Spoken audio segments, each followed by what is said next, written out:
Have you heard of the Tilly Norwood? No. Okay.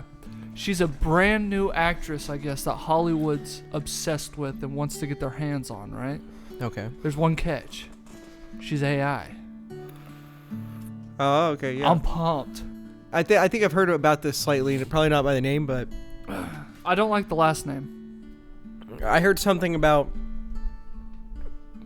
AI actresses can't choose as to whether or not they're in scenes.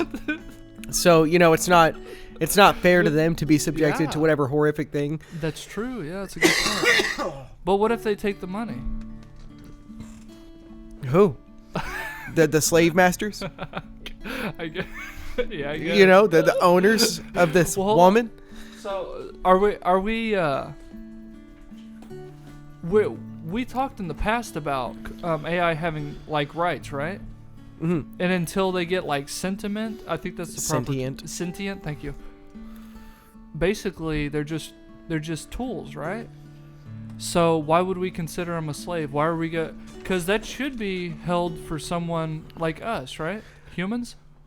Well, I mean, when you give something the ability to reason so much, it then becomes an issue as to whether or not. Okay, it's like some people don't think it's okay to own pets. They think owning a pet is the worst thing you can do because an animal should live in its natural environment. Okay, that's interesting. Right, so you pluck it out of its little natural environment, it doesn't get to live. But I mean, what's a natural environment for a dog, by the way? It used to be just roaming around in packs or like even maybe alone like for wolves. some of them. Yeah. Really? That But doesn't seem like and then selective breeding took place throughout time, and then they bred for certain qualities, certain features, and then now they've created animals that cannot survive out in the wild. I mean, they might be able to, but they've lost a lot of their traits that allowed them to because we've been their they don't need to for a long. Exactly, yeah. It's evolution. Yeah, what was it? We used to have 6 fingers on each hand, and then now we just don't no more. Something like that. Something about our skulls used to be like really long or something. Oh, well, I think they they still do that. They enlong skulls. Yeah, because their space people came down and tricked them. Like neck rings, their gods and whatnot. Yeah, exactly. I do that, but you know what? I'm not going to comment on what I do that with. But yeah, no. I'm pumped because I'm excited to see movies that I'm not getting preached at during the promos of the films.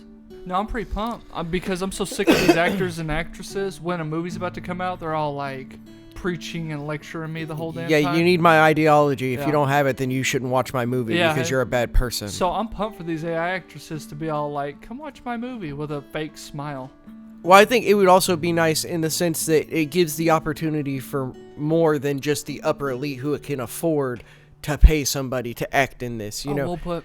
It opens up that, so if I have an idea of what I think I want to make a movie out of, I don't have to worry about this actor being okay with what I want them to do, or being okay with, I don't have to worry about their comfort because they don't exist. Oh yeah. Absolutely. And then I also don't have to pay them. I don't have to waste their time. They, let's say I want to make a scene, but they don't like that scene, and I'm just not going to act in that because I don't want to do that. I don't agree with that. Not Tilly. Goodbye. Yeah. Now you can just give the money to a slave master, as you said, and then you're good to go. Thank you. But no, like seriously, like I think it's got to a point where like people are so sick of like celebrities, actors, actresses, all these people, to like some people are excited like, oh, it's gonna be a thing that actually just does its job. Well, instead of taking their opportunity and running with it, they're using that as a platform to preach their ideology onto everybody. Yeah. And so that kind of goes back to something I've been saying for a minute. Too many people are involved in politics that need not be. Yeah. There's too many people, like, I follow politics all the time.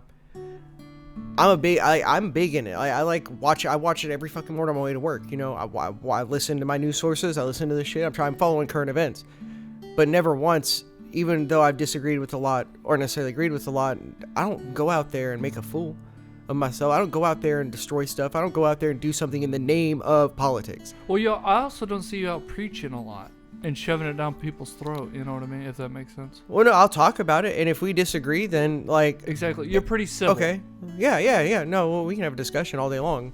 Well, my point is, the only reason I bring it up is not everyone is. And that's the sickening part of it, which is where I think you come in. Not everyone need to know about politics if you can't handle it. Well, there's a lot of people preaching in politics that can't even take care of themselves. You know, it's like, how are you going to tell us how to try to run the country? How are you going to try to tell us how to do things when you can't even hold a job? That's a great point. You can't even keep a roof over your head. You can't even keep your home together. That's the advice I want from, by the way, is those people. Well, see, now this when I moved back from Washington State, my biggest goal from that point on, because I had enough money on the back end that I didn't have to like really have a job. I still worked. It was just like more flipping stuff, but I didn't have to have a job. And my goal was I want to be the mayor. I want to be the mayor of Westville. That's what I want to do because I feel like I would be a good leader and I feel like I could do a lot of good for the community. I feel like I could do a lot of good. And then when we moved back here, doing good, my home life wasn't as good as it should have been, you know. And then I started to think about it more, and I'm like, dang, how can I get up here in front of a town? How can I get up here in front of anybody and try to preach I know how to make things work when my home life isn't even where it should be, when I don't even have what I got going on good enough? So I backed out of that because that's the best way to be. Because I don't have my shit together. Why? How should I be telling you how to keep this whole conglomerates together when all I'm dealing with is me, another individual, and a baby? I think that's the thing with leadership. It's usually the people that don't want it are the ones that are wind up being like the best at it, if that makes sense. The ones that are all like, I can do it, or that's what I want to do, and that's all they think about. Yeah, no, they don't consider what's going on at home, like what you just said, and they want to fix everyone else's lives. Well, and that's how it goes. Everyone gives advice, right? But none of them know how to take it, or practice what they preach. Really, both those exactly. I was just gonna say the same thing, but yeah, I think it's really well put right there. Well, no, hands down. I mean, that's how I felt about it. I wish I hadn't fallen off of that because, you know, you also got to remember sometimes it's not just you in the scenario. So, and I think I didn't give myself enough credit where I should have given myself credit. So I should have kept pursuing it, but yeah, I didn't, and it's whatever. And I made different choices and found myself on a different path. Well, also you're not like 70 or you're not at the end of the line, I guess is the best way to put it. No, I'm still at the early part of the train exactly. for that. You could still change in 20 years and be all like, okay, this is time for me to take a step in that direction now, you know. Yeah. So there's plenty of time. I respect that a lot, dude. I really do. Oh, but what was it? Shucks. No, it reminds me of the whole. But Jordan Peterson, he got shit on because like his big thing was, hey, make your bed before you try to change the world, and everyone's all like, what do you mean make your bed? But it's like, well, it's hard to make my bed when I'm being oppressed. Yeah, well, not even that. It's like, it's literally not the point of making your bed. If you break it down, if you start off your day accomplishing something, it's easier to accomplish more throughout the day. Well, yeah, once you start getting shit done, you start feeling better and you start getting more done. But it's also like taking care of your home. That's the whole point. What you literally said earlier. And just the thought of this going over people's head, I'm all like, okay, you guys are kind of putting your foot in your mouths right now, okay? And that you don't get the fact that, hey, you need to worry about yourself before you worry about the world. But back to AI, right? Oh, yeah, we were on AI, weren't we? Yeah. Well, just with the actresses, here's another point I was going to say. We ain't going to have any more. Someone, I think it was, I can't remember her name now. It was an actress, a newer actress, Amez something. She's got like 3 names. But she came out and I'm pretty sure she said something along the lines of, we ain't going to have no more Marilyn Monroes or Elvis Presleys or all these people because when they were promoting something, they came out and promoted it, and when they were done, they disappeared from the spotlight. Mm-hmm. They didn't give their opinions, you know. They just, when they were in the spotlight, they were like this, they were in the moment, you know. They didn't shove anything down people's faces. They were there to do their job. They were entertaining. Like Elvis, he was there to entertain. Well, because they didn't go in it with the backlog of like, oh, I want to try to promote this agenda.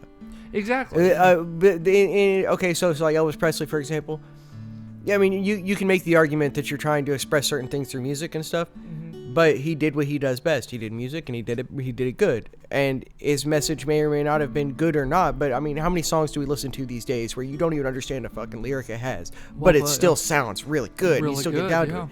I mean, I still go back and listen to songs that I used to listen to, and I'm like, oh yeah, I remember this song. All right, and then I start listening to it, and it's like, holy crap, that's what that's saying. I don't even remember it saying Same that. here. Same with the Rage stuff. I don't know if you know Rage Against the Machine. Okay. Hardcore, like, socialists. Like, everything anti-government. And don't get me wrong, I got my qualms with the government, but I'm all like, you guys Well, are yeah, a no, little too Rage much. Against, yeah, they definitely are. I mean, I went back and listened to the lyrics, and I'm all like, oh. I mean, the song's still rock, but I'm all like, you guys suck. I don't agree with what you believe, Yeah, but I guys freaking rock. like the way you sound. Yeah, you sound dope, dude. I'll use some AI and change the lyrics to be like pro-government just to piss them off. That's a good idea.